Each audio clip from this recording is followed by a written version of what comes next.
மனுஷனுக்கு செம்மையாய் தோன்றுகிற வழி உண்டு. உங்க லைஃபை விதவிதமாய் ஆலோசனை பண்ணுவார்கள். உங்களுக்கு உங்க லைஃபுக்கு விதவிதமா சொல்லுவாங்க சாய்ஸஸ். மனுஷனுக்கு செம்மையாய் தோன்று, I can take this decision, I can do that, நான் இப்படி செய்யலாம், இப்படி செய்யலாம், செம்மையாய் தோன்றும். ஆனால் முடிவோ மரண வழி. பல வழிகளை நீங்கள் தெரிந்து கொள்ளலாம்.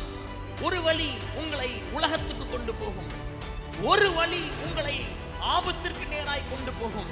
ஆனால் கர்த்தருக்கு நேராய் எந்த வழிகள் கொண்டு போகிறது? கர்த்தர் வழியை யார் தேடுகிறார்கள்?